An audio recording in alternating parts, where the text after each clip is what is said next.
தினேஷ்னு ஒருத்தர். அவங்க அப்பா கவர்மெண்ட் வேலையில இருந்ததால சென்னையில செட்டில் ஆகிட்டாங்க. ஆனா அவங்களுக்கு கரூர் பக்கம் ஒரு கிராமம் தான் பூர்வீகம். அங்க வருஷா வருஷம் எல்லை காளியம்மன் கோவில் திருவிழா ரொம்ப பிரம்மாண்டமா நடக்கும்.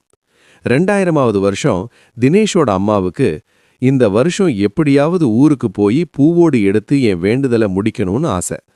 ஊர் முறைப்படி பூவோடு எடுக்கணும்னா திருவிழாவுக்கு ஒரு வாரம் முன்னாடியே ஊருக்கு வந்து காப்பு கட்டிக்கணும். காப்பு கட்டின பிறகு அந்த 7 நாளும் ஊரை விட்டு வெளியே போகக்கூடாது, வேற எங்கேயும் தங்கக்கூடாதுன்னு ஏகப்பட்ட ரூல்ஸ். இந்த கட்டுப்பாடுகளோட தினேஷ் குடும்பம் ஊருக்கு வந்து அவங்க சொந்த வீட்டில் தங்குறாங்க. அந்த ஊர்ல நடராஜ்னு ஒரு பையன் இருந்தான். அவனுக்கு குடிக்கிற பழக்கம் ரொம்ப அதிகம். குடிச்சிட்டு வந்து நடு ரோட்ல நின்னு ஊரையே திட்டுவான், பெத்தவங்களையும் மதிப்பான், சாமியையும் மதிக்க மாட்டான். ஆனா அவங்க அம்மா ரொம்ப நல்லவங்க. என் புள்ள திருந்த மாட்டானா, காளியாத்தா நீ தான் பார்த்துக்கணும்னு அழுதுட்டே இருப்பாங்க. திருவிழா நல்லபடியா ஆரம்பிச்சுது. பந்தக்கால்லாம் நட்டுட்டாங்க.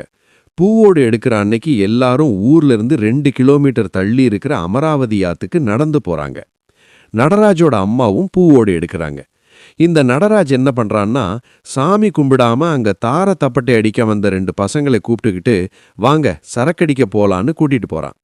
அவங்க போன இடம் சாதாரண இடம் இல்லை. ஆத்து பக்கத்துல ஒரு அடர்ந்த காடு இருக்கு. அந்த காட்டுக்குள்ள ஊர்ல யாருமே போக மாட்டாங்க. அது ஒரு மர்மமான காடு. ஆனா இவன் திமிர்ல அந்த 2 பேரையும் கூட்டிக்கிட்டு உள்ள போயிட்டான். பூஜை முடிஞ்சு ஊர் ஜனங்க வண்டியில திரும்ப கிளம்பும்போது அந்த தப்பட்டை அடிச்ச 2 பசங்க மட்டும் ஓடி வந்து வண்டியில ஏறிட்டாங்க. நடராஜ் எங்கடான்னு கேட்டா அவரு வரல, உள்ளேயே இருக்காருன்னு சொல்லிட்டாங்க. வேற வழி இல்லாம எல்லாரும் ஊருக்கு வந்துட்டாங்க. சாயங்காலமாகி ராத்திரி 10-11 மணி ஆகியும் நடராஜ் வீட்டுக்கு வரல. அவங்க அம்மாவுக்கு பயம் வந்துடுச்சு. அந்த காடு கெட்ட காடாச்சே, என் மவன் வரலையேன்னு கோவில் வாசல்ல உட்கார்ந்து கதறி அழுவுறாங்க. அப்போ கோவில்ல ஒரு ஓரமா படுத்து தூங்கிட்டு இருந்த 60 வயசு பூசாரி திடீர்னு ஹேன்னு கத்திக்கிட்டு துள்ளி குதிச்சு எழுந்திருக்கிறாரு. அவருக்கு காளியம்மன் அருள், அதாவது சாமி வந்துடுச்சு. நாக்க துருத்திக்கிட்டு கண்ணை உருட்டிக்கிட்டு மின்னல் வேகத்துல அந்த காட்டு பாதையை நோக்கி ஓடுறாரு. பைக்ல போறவங்களால கூட அவர் வேகத்துக்கு ஈடு கொடுக்க முடியல. ஊர் ஜனங்களும் டார்ச் லைட் எடுத்துட்டு பின்னாலேயே ஓடுறாங்க. நடுக்காட்டுக்குள்ள ஒரு இடத்துல பூசாரி சட்டுன்னு நிக்கிறாரு. அங்க தூரத்துல முழங்கால் அளவு வளர்ந்திருக்கிற புல்லுல ஒரு பொண்டு உருவம் நிக்கிறத எல்லாரும் பாக்கறாங்க. அந்த உருவம் சட்டுன்னு பக்கத்துல இருந்த மரத்துக்கு பின்னால மறைஞ்சிடுச்சு. நாய் நரி ஊளையிடுற சத்தம் பயங்கரமா கேக்குது. அந்த பொண்ணு நின்ன இடத்துல போய் பார்த்தா நடராஜ் மயங்கி விழுந்து கிடக்கான். பூசாரி அவனை தோள்ல தூக்கி போட்டுக்கிட்டு ஓடுங்கடா இங்க நிக்காதீங்கன்னு கத்திட்டு கோவிலுக்கு ஓடி வராரு. நடராஜ ஆத்துப்படுக்கையிலிருந்து தூக்கும்போது சாதாரண வெயிட்ல தான் இருந்தான். ஆனா கோவில் வாசல்ல கொண்டு வரும்போது யாராலையும் தூக்க முடியாத அளவுக்கு பாறை மாதிரி கனக்க ஆரம்பிச்சிட்டான். கஷ்டப்பட்டு உள்ள கொண்டு போய் போட்டாங்க. கண்முழிச்ச நடராஜ் யாரையும் அடையாளம் தெரியாத மாதிரி முறைக்கிறான். நேர கருவறையில் இருக்கிற காளியம்மன் சிலையை பார்த்து வெறித்தனமா கத்துறான். அப்புறம் துள்ளி குதிச்சு ஓடி போய் அவங்க வீட்டுக்குள்ள பூந்துக்கிறான். அன்னைக்கு ராத்திரி ஊரே தூங்கிட்டு இருக்கும்போது கோவில் முன்னாடி நட்டிருந்த உயரமான பந்தக்கால், அதாவது திருவிழா கம்பம், திடீர்னு தீ பிடிச்சு கொழுந்து விட்டு எரியுது. பச்சை மரம் அப்படி எரிய வாய்ப்பே இல்லை. இத பார்த்துட்டு ஊருக்கு ஏதோ பெரிய ஆபத்து வரப்போகுதுன்னு எல்லாரும் பயந்து நடுங்குறாங்க. அடுத்த சில நாட்கள்ல பயங்கரமான சம்பவங்கள் நடக்க ஆரம்பிக்குது. முதல்ல நடராஜ் கூட காட்டுக்கு போன அந்த 2 தார தப்பட்டை கலைஞர்களும் பைக்ல போகும்போது விபத்தாகி ஸ்பாட்லயே இறந்துடுறாங்க.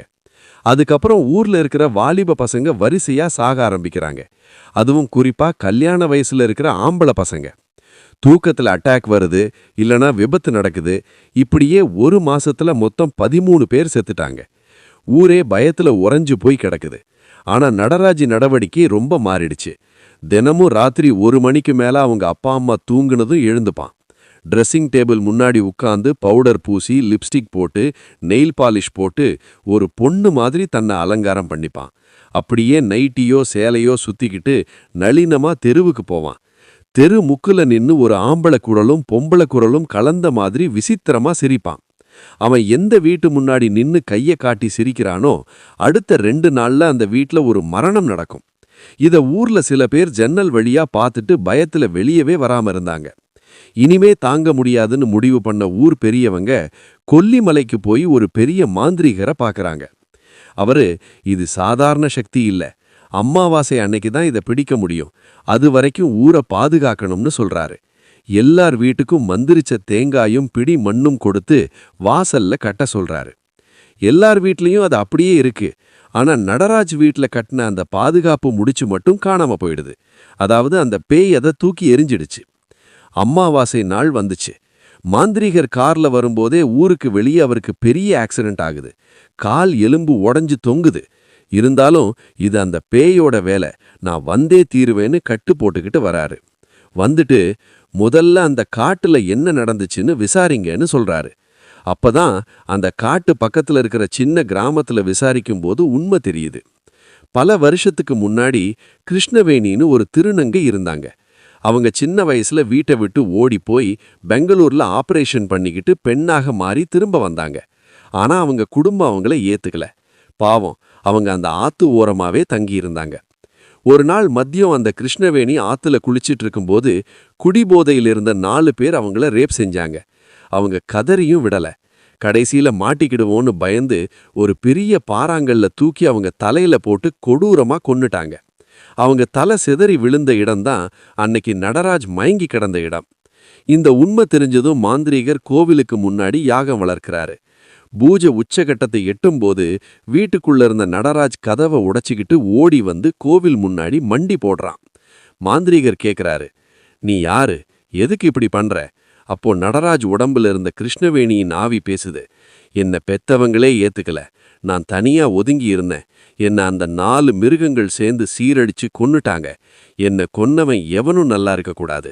என்ன கொன்ன அந்த 4 பேர்ல நடராஜனும் ஒருத்தன் நடிச்சுதான் இவன் உடம்புக்குள்ள புகுந்தேன்.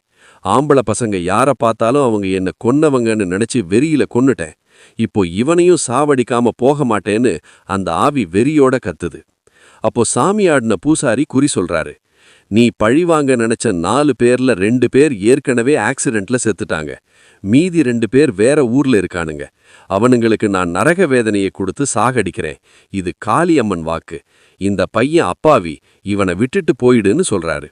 சாமியே சத்தியம் செஞ்சு கொடுத்ததால அந்த கிருஷ்ணவேணியின் ஆவி சாந்தமாகி, சரி தாயே, எனக்கு நியாயம் கிடைச்சா போதும்னு சொல்லிட்டு மலையேறிடுச்சு. அதுக்கப்புறம் நடராஜ் மயக்கம் தெளிஞ்சு எழுந்தான். நடந்த எதையுமே அவனால நம்பவே முடியல. இனிமே குடியவே தொடமாட்டேன்னு சத்தியம் பண்ணான்.